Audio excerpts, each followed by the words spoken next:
Olá! Bem-vindo a Sumarizador do livro em vuc.pt. Sou Antônio da Costa. O livro que vou resumir hoje é Joseph Fouché. É uma biografia de 212 páginas com quase 200.000 palavras e tem como subtítulo o retrato de um homem política. O nome Fouché pode não ser familiar para você.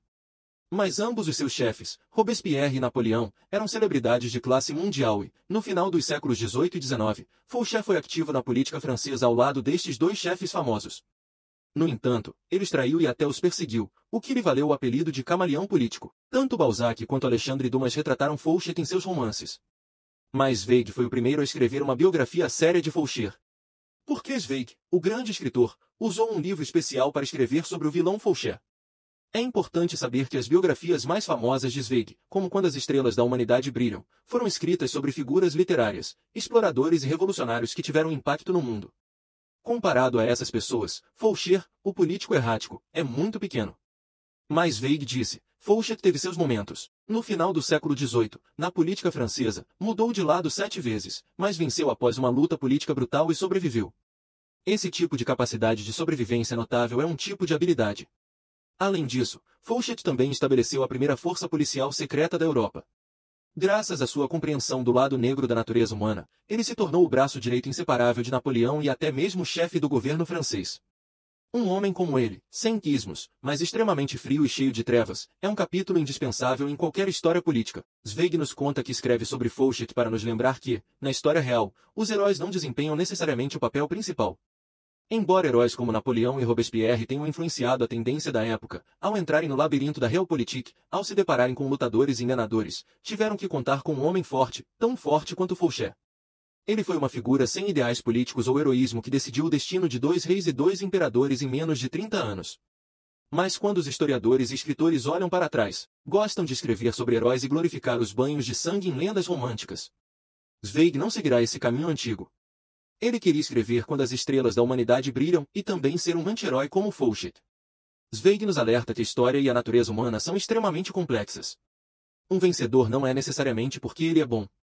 A vida de Fouché, o camaleão, pode conduzir-nos precisamente às trevas da história e destruir a falsa visão heróica da história, razão pela qual merece ser mencionada.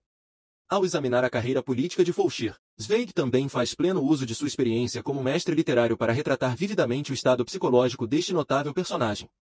Leva-nos à França do final do século XVIII, percorrendo os cenários de cada golpe e conspiração, trazendo uma sensação de intensa tensão. Basta dizer que este livro é ao mesmo tempo uma biografia maravilhosa e uma obra-prima da história literária. No entanto, este livro de Joseph Fouché, publicado pela primeira vez em 1929, é um best-seller há mais de 90 anos e foi traduzido para dezenas de idiomas. Acho que também lhe dará uma ideia de como os textos clássicos viajam no tempo. O autor deste livro, Stefan Zweig, é um dos mais reconhecidos escritores da literatura de língua alemã da primeira metade do século XX. Suas obras-primas, Cartas de uma Mulher Estranha e A História do Xadrez, continuam sendo amplamente lidas.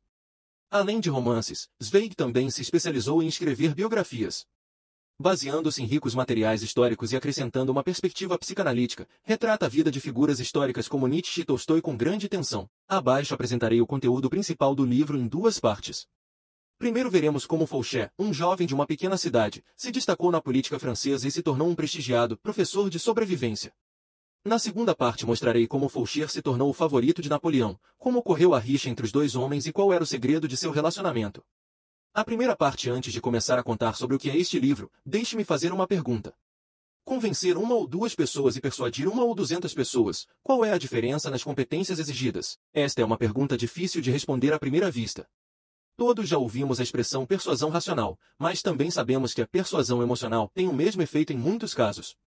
Qual deles deve começar primeiro? Depende de quantas pessoas você precisa convencer. Em geral, quando é preciso enfrentar centenas, até milhares de pessoas para falar, só o raciocínio não é suficiente. Na verdade, cada pessoa tem capacidades cognitivas diferentes e preferências muito diferentes. Para persuadir um grupo tão grande de pessoas a agir em prol do mesmo objetivo, é necessário mobilizar as suas emoções e usar uma linguagem superior para influenciar as pessoas. Por outro lado, se houver 2 ou 3 pessoas em uma sala fechada discutindo um tema importante, usar apenas as emoções não é suficiente. Você também deve explicar os prós e os contras e garantir que a outra pessoa concorde internamente com o valor da sua análise e possa então agir em uníssono. A razão pela qual quero mencionar esta questão é porque no final do século XVIII, em França, havia demasiados oradores com talento para comover o coração das pessoas com emoções. Robespierre e Danton ficaram famosos por conseguirem conversar 2 ou 3 horas na frente de centenas de colegas e pessoas sem se sentirem cansados. Em plena Revolução Francesa, a mobilização através da capela tornou-se quase uma cultura social. Nesse sentido, o personagem principal deste livro, Fouchet, não pode ser considerado um professor. No entanto, se alguns residentes locais estiverem discutindo secretamente uma decisão importante, Fouchet será útil. Sua compostura e habilidades analíticas refinadas foram as melhores de sua época. Onde Fouchet aprendeu essas habilidades? Durante sua educação, ele nasceu em 1759 em Nantes, uma cidade portuária no oeste da França, onde seu pai era capitão de um navio mercante. No entanto, ele estava doente demais para herdar os negócios da família e teve que frequentar uma escola paroquial. Ele era tão bom em matemática e física que seu tutor gostou dele imediatamente, e ele continuou a trabalhar como professor logo após se formar. Coincidentemente, a Catedral de Nantes é responsável por fornecer professores para escolas católicas em toda a França. Graças às suas excelentes habilidades docentes, Fouchet rapidamente se tornou conhecido e tornou-se conferencista itinerante e diretor de mosteiros em 7 ou 8 cidades do país. 10 anos se passaram num piscar de olhos. Poderíamos nos perguntar por que Fouchet só queria ser professor em uma escola religiosa. Ele deveria ter sido padre, bispo e ter progredido. Afinal, na França do século XVIII, os padres católicos pertenciam à primeira categoria da sociedade, muito elevada. O autor Zweig analisou esta questão. Ele disse que quando Fouchet ensinava online, conheceu muitos empresários e intelectuais. Estas pessoas pertencem ao terceiro estado em França, ou seja, à burguesia. Fouchet descobriu que a insatisfação de terceiros com o regime autocrático tinha atingido um certo nível e que a revolução poderia eclodir a qualquer momento. O clero era muito próximo do rei e poderia facilmente tornar-se uma pira funerária. Se Fouchet tivesse escolhido uma carreira com um futuro sombrio pelo simples facto de obter um pequeno lucro imediato, teria recusado terminantemente fazê-lo. Ao escrever isto, Zweig descobriu a primeira filosofia de sobrevivência de Fouchet. Ele nunca se vincularia incondicionalmente a qualquer poder. Ele só quer estar do lado vencedor e, para isso, faz planos elaborados. Por exemplo, em 1789, enquanto trabalhava como professor no norte da França, Fouchet conheceu um advogado brilhante. Este advogado é Robespierre. Em algum momento, Fouchet ficou noivo da irmã de Robespierre. Ele também fez uma capa para o próprio Robespierre e o enviou a Paris para participar da nova Conferência Terciária. Foi esta conferência que desencadeou a Revolução Francesa e Fouchet fez a sua primeira aposta. Robespierre tornou-se o homem do momento em Paris, e Fouchet não ficou muito atrás. Em 1792, foi eleito para a Assembleia Nacional da sua terra natal, um dos 750 legisladores que decidiram o destino da França. Mas quando Fouchet chegou a Paris, não se juntou a Robespierre. Na época do Congresso Nacional, os jacobinos, liderados por Robespierre, eram os mais radicais e menos numerosos. Sentam-se em cadeiras altas na sala, como se estivessem no topo de uma montanha, por isso são chamados de alpinistas. Os mais numerosos eram os monarquistas constitucionais moderados, que se sentavam na parte inferior da sala pantanosa, daí o nome pantaneros. Fouchet não quer ser uma montanha ou um pântano. Ele queria se esconder em um ambiente seguro e observar primeiro a situação, sem pressa em revelar sua localização. Foi por esta razão que Fouchet afirmou aderir ao Partido Neutro Girondino, que usou como disfarce. É claro que o radical Robespierre nunca o perdoaria e os dois caminhos se separaram. Contudo, a neutralidade de Fouchet nunca parou. Ao perceber que a revolução estava entrando em uma nova fase e que a facção radical havia vencido, ele imediatamente mudou para a facção da montanha e cantou uma melodia mais forte que a de Robespierre. Em 16 de janeiro de 1793, a Assembleia Nacional votou pela execução do rei deposto, Luís XVI. Fouchet calculou os votos antecipadamente e decidiu que o lado radical venceria, então votou e propôs o seu nome. Como esperado, a cabeça de Luís XVI caiu no chão. A Assembleia Nacional nomeou então Fouchet governador do Baixo Loire e enviou-o ao sul para suprimir a rebelião monarquista e da Igreja Católica. Este antigo cônego da Igreja, agora usando um chapéu de feltro vermelho, símbolo da Revolução, conduziu tropas para a igreja e destruiu os ícones e as cruzes. Enquanto Lyon, a segunda cidade de França, lutava abertamente contra o povo da montanha, Fouchet ordenou ao seu exército que abrisse fogo e em apenas algumas semanas executou mais de 2.000 civis por participarem na revolução. A pessoa anteriormente neutra tornou-se agora a personificação do terror. Mas os excessos de Fouchet não foram recompensados. Quando regressou a Paris, na primavera de 1794, os ventos políticos tinham mudado. Neste momento, Robespierre eliminou a maioria de seus oponentes. Desde os homens do pântano, de Fala Mansa até Danton, um membro-chave dos homens da montanha, todos foram guilhotinados por desafiarem a autoridade de Robespierre. Paradoxalmente, nesta época Robespierre queria impedir a revolução. Ele compreendeu que o seu radicalismo paranoico estava a afetar o funcionamento normal do Estado, por isso decidiu eliminar certos radicais para restaurar a sua imagem de justiça. Fouché, que acabará de deixar a má reputação de carrasco em Lyon, tornou-se o novo alvo de Robespierre. Os dois lutaram até a morte. O duelo entre Robespierre e Fouché é um dos episódios mais interessantes da história da Revolução Francesa e um dos mais interessantes da psicologia, escreve Zweig. Os dois têm a mesma idade e se entendem tão bem que podem ser considerados rivais. No entanto, o contraste em seus poderes é bem diferente. Robespierre foi presidente da Convenção Nacional e permaneceu no comando do aparato administrativo. Assim que ele falou, sua voz ecoou por Paris. Os únicos aliados que Fouché recrutou foram as centenas de deputados que escaparam da guilhotina. Alguns são pantanosos, outros são montanhosos e todos estão em conflito entre si. O que Fouché queria era unir estes partidos de oposição divididos e explorar o seu medo e ódio por Robespierre para derrubar este inimigo. Você se lembra, como mencionado acima, da experiência de Fouché como professor numa escola paroquial? Segundo o autor Zweig, foi nessa época que Fouché aprimorou sua eloquência no corredor secreto. Nas escolas paroquiais da França, cada turma tem apenas cerca de 20 alunos. Depois de passar tanto tempo com eles, Fouché reconheceu facilmente seus interesses e fraquezas específicas. Ao conversar com os alunos, ele os incentivava e persuadia a ouvi-lo de acordo com suas necessidades. Fouché aplicou então esta técnica aos membros do Congresso e, durante o verão de 1794, passou os seus dias, mais cedo ou mais tarde, a entrar furtivamente nas casas de centenas de membros do Congresso e a falar-lhes aos ouvidos. Começou por criticar Robespierre e denunciar os danos causados pelas suas drásticas mudanças políticas.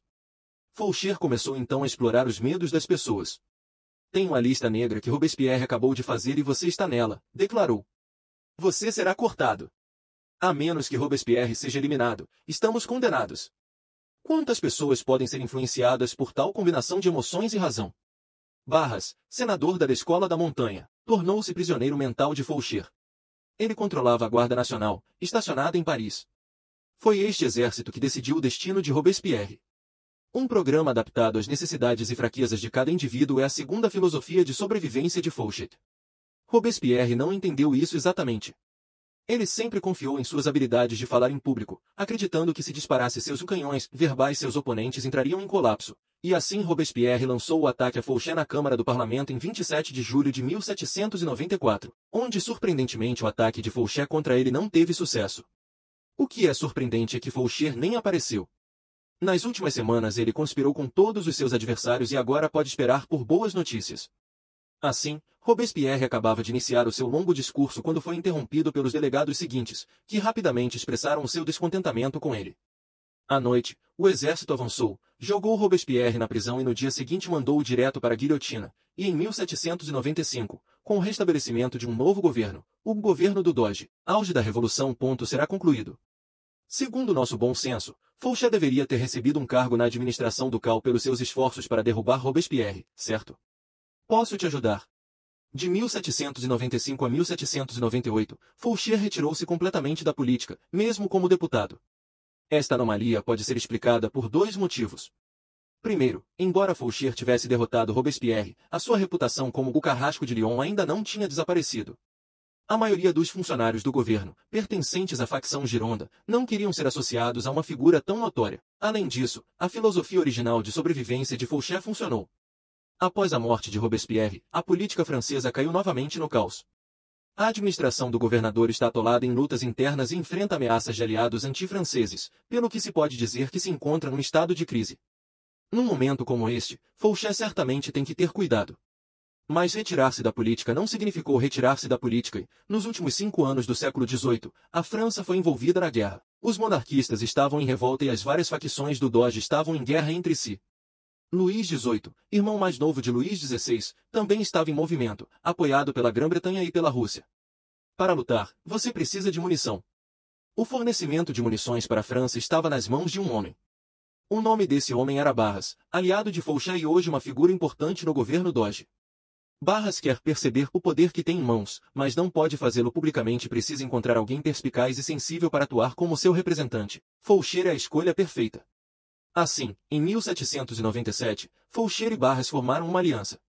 Eles venderam suprimentos militares para monarquistas, tropas do governo e remanescentes da facção da montanha e acumularam uma fortuna. Fauchet também voltou aos velhos hábitos, contactando grandes grupos políticos e organizando acordos secretos.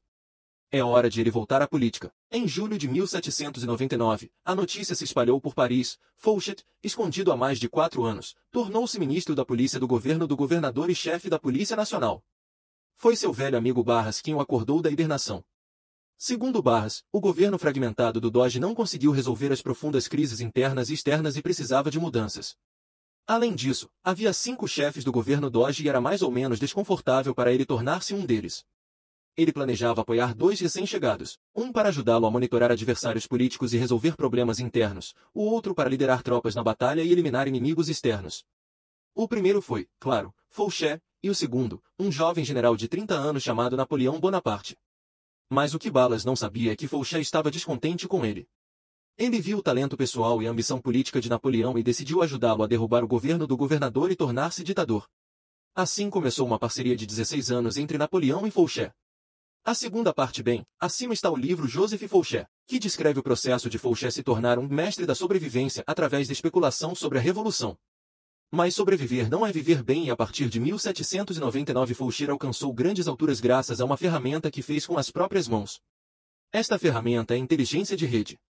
Como dissemos, Fauchet ganhou muito dinheiro nos anos em que deixou a política, colaborando com Barras na especulação. Mas estas novas riquezas constituíam apenas uma pequena minoria na França do final do século XVIII. Após a queda da monarquia absoluta, muitos antigos aristocratas perderam as suas fortunas da noite para o dia. Eles ainda mantêm muitos contatos e relações sociais, mas são tímidos e desesperados para encontrar um mestre dourado. Fauchet aproveitou a oportunidade para gastar muito e transformou esses velhos aristocratas em seus espiões pessoais. Eles perguntaram, onde os radicais se reúnem? Quem está conspirando para derrubar o governo do governador?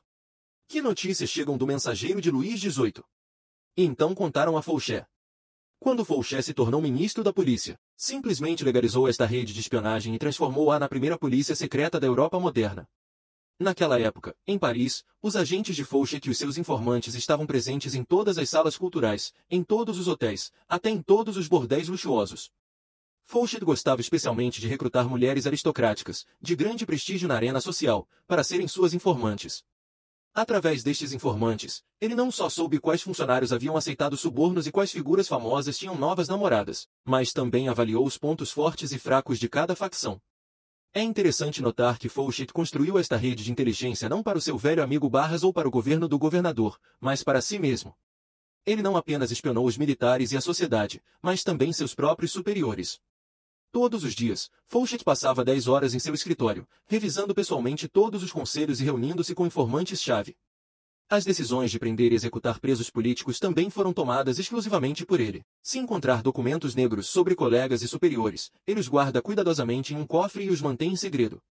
De acordo com Zweig, Fauchet não apenas criou ele mesmo esta sofisticada máquina de inteligência, mas também forçou toda a rede de inteligência a obedecer apenas às suas ordens.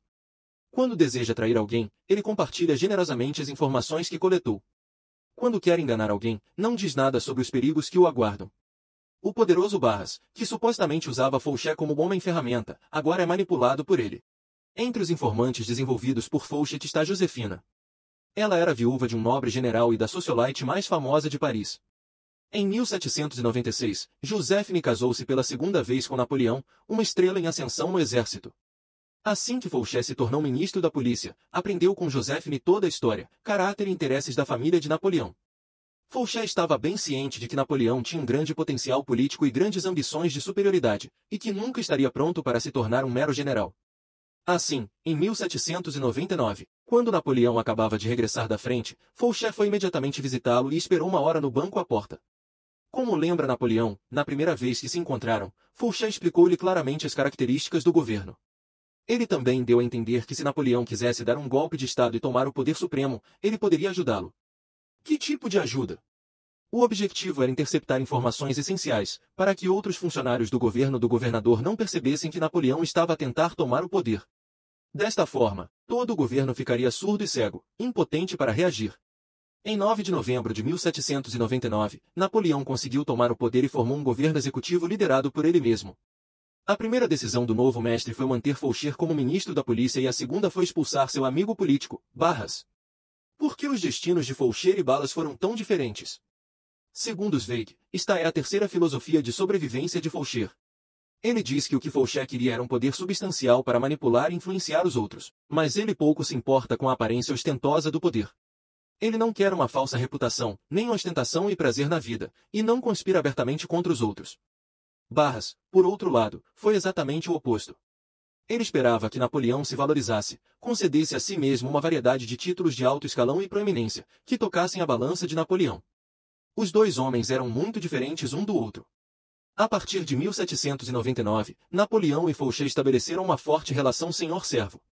Zweig escreveu, os dois, um homem que moldou o mundo, o outro uma realpolitik, uniram forças para dar um grande espetáculo. Embora Napoleão não confiasse plenamente em Faucher e se tivesse distanciado temporariamente dele, não podia prescindir da sua vasta rede de informações e do seu talento para planear políticas de bastidores. Depois que Napoleão se tornou imperador em 1804, Faucher foi nomeado primeiro-ministro da polícia e depois duque. Sempre que Napoleão viajava para o exterior para lutar, a tarefa de estabilizar a frente interna cabia a Faucher. Houve um tempo, porém, em que Faucher se rebelou, em 1809. Sentindo que a longa guerra estava a esgotar a força nacional da França, enviou secretamente um enviado à Inglaterra para tentar negociar um tratado de paz entre a Grã-Bretanha e a França. Um ano depois, Napoleão descobriu a conspiração e ficou furioso. Ele demitiu Faucher de todos os seus cargos e o enviou para a Itália para se aposentar. Mas Faucher, até ao último minuto antes de deixar o seu posto, continuou a guardar os documentos no cofre, tentando continuar a esconder aqueles segredos indizíveis. Vivendo em Itália a passo de lesma, Faucher perdeu a sua orgulhosa rede de inteligência e ninguém precisava dele para planear novas conspirações políticas. Foram 4 anos de hibernação. Em abril de 1814, Napoleão foi derrotado pela coalizão anti-francesa e foi forçado a abdicar. Faucher viajou imediatamente para Paris para tentar contactar o novo vencedor. Infelizmente, ele chegou 4 dias atrasado para jurar lealdade ao novo rei, Luís XVIII. O regime da Restauração, sob Luís XVIII, não olhou com bons olhos para Faucher, um veterano da intriga, e a certa altura tentou prendê-lo. Enquanto esses homens lutavam pelo saque, Napoleão escapou milagrosamente do exílio e voltou para a França. Em 20 de março de 1815, Napoleão retornou a Paris como vencedor e Luís XVIII fugiu novamente. O fracasso especulativo de Faucher, porque não teve tempo de receber os dividendos de Luís XVIII, tornou-se na verdade súditos leais de Napoleão e tornou-se novamente ministro da polícia da França. O regime que Napoleão restabeleceu em 1815 é conhecido pelos historiadores como os 100 dias. Embora tenha sido governado pelas mesmas pessoas que o Império Francês anterior, não era nem remotamente comparável em termos de poder. Os marechais e ministros de Napoleão cansaram-se da guerra ou desertaram para Luís XVIII, e apenas alguns permaneceram com ele, entre eles Faucher. Embora Napoleão duvidasse da lealdade de Faucher, quando partiu para Waterloo para lutar contra os aliados anti-franceses, teve de entregar a sua retaguarda a Faucher. Nessa altura, Faucher regressou à sua primeira filosofia de sobrevivência, que era nunca vincular o seu destino ao de um imperador onipresente. Imediatamente após a partida do exército de Napoleão, Faucher começou a contactar os governos britânico e austríaco para se preparar para a rendição. As mesmas táticas que ele usou para paralisar Barras décadas antes foram agora usadas contra Napoleão. Os 100 dias ainda respiravam, mas Faucher já havia cavado a cova. Na madrugada de 21 de junho de 1815, Napoleão fugiu para Paris depois de perder a batalha final sem encontrar Faucher. Tal como fizera quando derrubou Robespierre em 1794, Faucher continuou durante semanas, persuadindo outros ministros a agirem com ele e a forçarem Napoleão a abdicar mais uma vez. Até o irmão mais novo de Napoleão, Lucien, ficou do lado de seu irmão e em 22 de junho, sob pressão de Faucher, Napoleão emitiu um decreto de abdicação. Nominalmente, ele passou o trono para seu filho Napoleão II, de 4 anos, mas o menino permaneceu em prisão domiciliar na Áustria e nunca subiu oficialmente ao trono.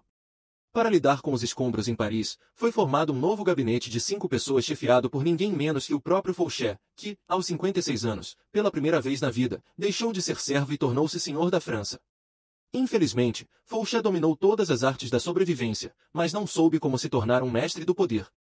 Sua experiência estava em conspiração e traição, não na gestão séria do governo francês. Zweig zombou amargamente de Faucher quando ele não tinha intenção de trair, então traiu a si mesmo e jurou oficialmente lealdade a Luís XVIII. Foi assim que uma das comédias políticas mais estúpidas do século XIX foi encenada num castelo do norte da França. Faucher, o antigo homem da montanha, ajoelhou-se, beijou a mão direita de Luís XVIII e pediu-lhe que a transferisse. Poder. Luís XVIII, que votou a favor da execução do irmão, rebateu a antipatia do irmão e nomeou Faucher primeiro-ministro da polícia da Restauração. Fauché, servo durante toda a vida, chefiou o governo francês apenas por 15 dias. Ironicamente, embora Luís XVIII fosse muito menos talentoso que Napoleão, ele era muito mais vigilante que Napoleão. Depois de usar Fauché para eliminar potenciais oponentes, ele demitiu o camaleão e o enviou para trabalhar como ministro no reino da Saxonia. Em janeiro de 1816, Fauché abriu um jornal e leu uma notícia que lhe deu coragem. Todos aqueles que votaram a favor da execução de Luís XVI em 1793 foram agora destituídos de cargos públicos e banidos para sempre. Eles não estão autorizados a retornar à França. E esse desejo distante, por insistência de Robespierre, foi declarado nominalmente, para que ninguém pudesse negá-lo. Podemos dizer que Robespierre finalmente se vingou de Fauché, que morreu no exílio na Itália em 1820, mais de 20 anos após sua morte. Os documentos secretos que ele deixou para trás teriam sido queimados por 5 horas antes de serem destruídos. Conclusão: isso é tudo que você precisa saber sobre o conteúdo principal deste livro de Joseph Fauché escrito por Zweig. Na virada dos séculos XVIII e XIX no cenário político francês, Fauché não é a figura de talento mais proeminente, nem é objeto de elogios dos historiadores. Mas com a sua filosofia única de sobrevivência e a sua elaborada rede de inteligência, ele não só sobreviveu, como influenciou várias vezes o curso da história francesa. A biografia de Fauché escrita por Zweig certamente não tenta fazer-lhe justiça. Mas através da história de Fauché, revela-nos os dois lados da política e a complexidade da natureza humana, mas tem um significado duradouro. O tempo de Fauché já passou, mas existe mais de um Fauché na história da China e do mundo.